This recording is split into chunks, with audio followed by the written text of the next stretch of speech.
এই নোংরা পলিসি কিন্তু বন্ধ করা উচিত। হ্যাঁ একটা স্মার্টফোন টেস্ট করতে টাইম লাগে আর তার জন্য স্মার্টফোন রিভিউ করতে আমাদের দেরি হয়। যাই হোক, আজকে আমার হাতে রয়েছে Realme GT60। এই ফোনটা আমি গত 15 দিন ধরে ইউজ করছি। যাই হোক, এই ফোনটা 15 দিন ব্যবহার করার মাঝখানে আমি কি এক্সপিরিয়েন্স করলাম, ফোনটার ভালো দিক মন্দ দিক, আজকে সেগুলোই আপনাদের সামনে তুলে ধরবো। কিন্তু ফোনের এক্সপিরিয়েন্সে যাওয়ার আগে একটা সব থেকে নোংরা মার্কেটিং পলিসি নিয়ে কথা বলবো। আর এটা শুধুমাত্র রিয়েলমির জন্য নয়, প্রত্যেকটা কোম্পানির জন্য প্রযোজ্য। রিয়েলমি যখন ফোনটা প্রথম লঞ্চ করলো, আপনারা হয়তো বিভিন্ন অ্যাডভার্টাইজমেন্টে দেখেছেন যে 25,000 রুপিতে লঞ্চ হয়েছে, 24,999 রুপিতে বড় বড় ব্যানার টাঙানো ছিল। কিন্তু আজকে যখন আমি ফোনটার দাম অনলাইন চেক করলাম, এটার দাম দেখাচ্ছে 29,999 রুপি, অর্থাৎ 25,000 দামটা সেটা কিন্তু ইন্ট্রোডাক্টরি প্রাইস অফারে ছিল, তারপরে দাম বেড়ে গেছে। এই নোংরা পলিসি কিন্তু বন্ধ করা উচিত। আপনাদের ফিডব্যাক জানাবেন। আর আমাদের মুখটা যাতে এইভাবে কেউ বন্ধ করে না দিতে পারে, তার জন্য আপনাদের সাপোর্ট প্রয়োজন। সাবস্ক্রাইব আর ঘন্টিটা বাজিয়ে রাখবেন, আর ভালো লেগে থাকলে লাইক করে রাখবেন। তাহলে প্রথমে ডিজাইন দিয়ে শুরু করি। ডিজাইনের কথা বলতে গেলে নিছকে কিন্তু ফোনটা দেখতে খারাপ নয়, বরঞ্চ বেশ প্রিমিয়াম দেখতে লাগছে। পেছনের দিকে যে গ্রে কালারের ভ্যারিয়েন্টটা, সেটা আমার মতে আরো দেখতে বেশি সুন্দর লাগছে। ডুয়েল টোন কালার ফিনিশ রয়েছে।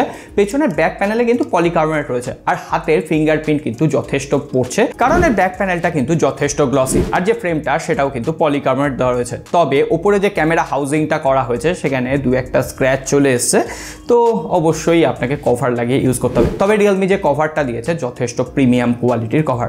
আর ফোনটার যদি আমি ওভারভিউ নিয়ে কথা বলি, ওপরের দিকে এয়ার ব্লাস্টার রয়েছে অ্যাজ ইউজুয়াল। ফোনটার ডান দিকে power on off switch, volume up down এগুলো যেমন রয়েছে, কিন্তু এখানে কোনো রকম 3.5mm হেডফোন জ্যাক নেই। আর এখানে ডুয়েল সিম কার্ড আপনি লাগাতে পারবেন, কোনো রকম এক্সপ্যান্ডেবল মেমোরি নেই। এক কথায় ফোনটা প্রিমিয়াম দেখতে লাগছে, ভালো দেখতে লাগছে, এ ব্যাপারে কোনো রকম সন্দেহ নেই। কিন্তু এবার যদি আমরা ডিসপ্লে নিয়ে কথা বলি, 6.78 ইঞ্চির একটা 1.5K অ্যামোলেড কার্ভ ডিসপ্লে দেওয়া হয়েছে। এখানে 120 হার্টজের সাপোর্ট, LTPO সাপোর্ট রয়েছে, অর্থাৎ ডিসপ্লের যে রিফ্রেশ রেটটা সেটা কিন্তু ভ্যারিয়েবল। আর 1.5K যে ডিসপ্লে কালারটা যথেষ্ট পাঞ্চি দিচ্ছিল, আর ভিউইং অ্যাঙ্গেলেও তেমন কোনো ইস্যু পাইনি। আর এটা প্রপারলি একটা কার্ভড অ্যামোলেড ডিসপ্লে। আমি বিভিন্নভাবে টাচ রেসপন্স চেক করার চেষ্টা করেছি, যথেষ্ট ভালো টাচ রেসপন্স, এমনকি কার্ভড এরিয়াতেও টাচ যথেষ্ট ভালোভাবে কাজ করছে। কিন্তু মোদ্দা কথা, রিয়েলমি এখানে বারবার বলে এসছে এই ফোনটায় 6000 নিটসের পিক ব্রাইটনেস রয়েছে। অ্যাকচুয়ালি পিক ব্রাইটনেস হচ্ছে আপনার ফোনের ডিসপ্লের একটা পিক্সেলও যদি ডাইরেক্ট সানলাইটে 6000 নিটস পিক ব্রাইটনেসকে টাচ করে, তাহলেই এটা 6000 নিটস। অ্যাকচুয়ালি HBM মানে হাই ব্রাইটনেস মোড দেওয়া হয়েছে 1600 নিটস। তো ওভারঅল ডাইরেক্ট সানলাইটেও কোনো রকম ভিজিবিলিটির অভাব নেই। তবে 6000 নিটসের পিক ব্রাইটনেস, এই ব্যাপারটা আমার একটু হাইপ মনে হয়েছে। যাই হোক, ডিসপ্লে বেজেল আর চিন সত্যি বলতে একেবারে নেই বললেই চলে, যথেষ্ট অ্যাগ্রেসিভ। ডিসপ্লেটা দুর্দান্ত। আমি ইউটিউবে 4K ভিডিও চালিয়ে দেখেছি, কোনো রকম ল্যাগ নেই, কোনো রকম ইস্যু নেই। আর তাছাড়াও এই প্রাইস রেঞ্জে পোকোর F6 ফোনটাও অ্যাভেলেবেল। আমি দুটো ডিসপ্লে কম্পেয়ার করে দেখেছি, মোটামুটি হ্যাঁ রিয়েলমির ডিসপ্লেটা একটু ব্রাইট। তবে পোকো F6 এর সাথে যদি আপনারা রিয়েলমি GT60 একটা কম্প্যারিজন ভিডিও চান, তাহলে অবশ্যই কমেন্ট করে লিখে জানান, সেই ভিডিওটাও আনার আমি চেষ্টা করব। তবে মাঝখানে এই দুটো কথা না বললে খুবই অন্যায় করা হবে। কর্নিং গরিলা গ্লাস ভিক্টাসের প্রোটেকশন রয়েছে, এটা একটা ভালো দিক। আর এখানে IP65 এর রেটিং রয়েছে, অর্থাৎ হালকা ফুলকা জলে ছিটে লাগলে আপনার ফোনের কোনো ক্ষতি হবে না। তবে এই সব কিছুর পর ইন ডিসপ্লে ফিঙ্গারপ্রিন্ট স্ক্যানার যথেষ্ট ফাস্ট কাজ করছে। আর এখানে ডুয়েল স্টিরিও স্পিকার রয়েছে। স্পিকারের আউটপুট ভালো, তবে একটু বেসটা মেনটেন করার প্রয়োজন ছিল, একটু ব্যালেন্সের প্রয়োজন রয়েছে। দেখা যাক পরবর্তী আপডেটে কি হয়। আর একটা জিনিস আমি লক্ষ্য করেছি, যখন ডুয়েল স্পিকারে আমি একদম 100% ভলিউমে গান শুনছি, পেছনের ব্যাক প্যানেলে কিন্তু একটু ভাইব্রেশন হচ্ছে। তবে কভার লাগিয়ে ইউজ করলে সেই ভাইব্রেশন আবার টের পাওয়া যাচ্ছে না। তাহলে এবার যদি পারফরমেন্স নিয়ে কথা বলি, কোয়ালকম স্ন্যাপড্রাগন 7+ Gen 3 মতো একটা পাওয়ারফুল চিপসেট দেওয়া হয়েছে। অ্যান্টুডু দেখলে আপনারা বুঝতে পারবেন, প্রায় 1.5 মিলিয়ন স্কোর এসছে, যেটা মোটামুটি একটা ফ্ল্যাগশিপ কিলার স্মার্টফোনের তকমা দেওয়া যায়। তবে এক্ষেত্রে একটা ক্যাচ আছে, আপনি যদি 128GB ভ্যারিয়েন্ট কেনেন, তাহলে UFS 3.1 স্টোরেজ টাইপ পাবেন। তার উপরের ভ্যারিয়েন্ট, সেখানে কিন্তু UFS 4.1 স্টোরেজ টাইপ রয়েছে, DDR5X RAM রয়েছে। কিন্তু আপনি 256GB ভ্যারিয়েন্ট কিনতে গেলেই সেটার দাম 34,000 রুপি হয়ে যাচ্ছে। তো 1000 বেশি রুপি দিয়ে আপনি কিন্তু 1+12 অপশন পেয়ে যাবেন। সো আমার মনে হচ্ছে ওটা বেটার অপশন। যাই হোক, আমরা যখন BGMI খেলে দেখলাম, এটা 60 FPS সাপোর্ট করে। এত পাওয়ারফুল প্রসেসর হওয়ার পরও সেটা 90 FPS সাপোর্ট করছে না, এটা দেখে খুবই খারাপ লাগলো।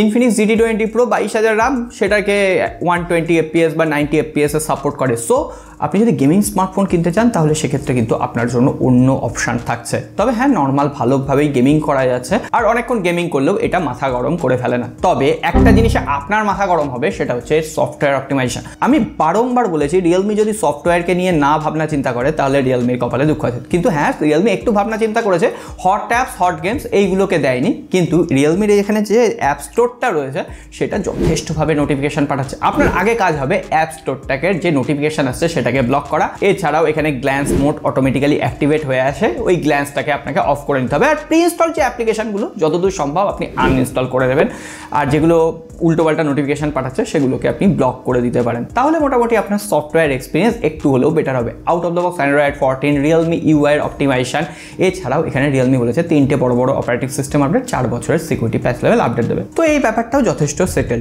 9টা 5G ব্যান্ডের সাপোর্ট রয়েছে, ওয়াইফাই 6, ব্লুটুথ 5.4, NFC সমস্ত ফিচার্স দিয়ে দেওয়া হয়েছে। আর এটা 5G VoNR সাপোর্ট করে, অর্থাৎ 5G নেটওয়ার্কে আপনি কল করতে পারবেন। আর এখানে 5500 mAh ব্যাটারি, 120 ওয়াটের ফাস্ট চার্জার দেওয়া হয়েছে। মোটামুটি ফুল চার্জ করতে আধ ঘন্টার আশেপাশে লাগছে। ওই এখন গরমকাল তো তাই জন্য একটু বেশি টাইম লাগছে। আর মোটামুটি একবার চার্জ করলে 7 থেকে 7.5 ঘন্টা আপনি স্ক্রিন রান টাইম হেভি গেমিংয়ের পরও পেয়ে যাবেন, সেক্ষেত্রে কোনো রকম অসুবিধা নেই। তাহলে এবার সব শেষে ক্যামেরা এক্সপিরিয়েন্স শেয়ার করার পালা, কারণ একটা ফোন শুধুমাত্র পারফরমেন্স দিলেই হয় না, আমাদের ক্যামেরাটাও সমানভাবে জরুরি। আর এখানে 50 মেগাপিক্সেলের OIS সেন্সার দেওয়া হয়েছে, সনি লাইটিয়া 600 সেন্সার রয়েছে, যেটা ডাইরেক্ট সানলাইটে বেশ ভালো ছবি তুলছে, তবে অ্যাকুরেট কালার প্রোভাইড করছে না, বেশ পাঞ্চি কালার দিচ্ছে, কালার বেশ কিছুটা বুস্ট করছে। আর এক্সপোজার কন্ট্রোল আমার মনে হচ্ছে একটু বেটার হওয়া উচিত ছিল, কোনো জায়গায় এক্সপোজার কন্ট্রোল করতে পারছে না, এমনকি ডাইনামিক রেঞ্জে একটু হলেও অ্যাডজাস্টমেন্টের প্রয়োজন রয়েছে। ক্যামেরা আমি বলবো না একদম টপ নচ 30,000-এর বেস্ট ক্যামেরা, তবে চলনসই স্টেবল ক্যামেরা দেওয়া হয়েছে। 8 মেগাপিক্সেলের আল্ট্রা ওয়াইড অ্যাঙ্গেল লেন্স। আমি বেশ কিছু ছবি তুললাম, ছবিগুলোর আউটপুট আপনাদের সামনে দিয়ে দিলাম, আপনারা নিজেরাই বুঝতে পারবেন এর আউটপুট কেমন কাজ করছে। তবে হ্যাঁ, ছবির শার্পনেস যথেষ্ট ভালো ছিল। আর পোর্ট্রেট মোডে আমি যখন ছবি তুলেছি, ছবি H2S ডিটেকশন সেটাও কিন্তু পারফেক্টলি ম্যানেজ করতে পারছিল। 32 মেগাপিক্সেলের সেলফি ক্যামেরা।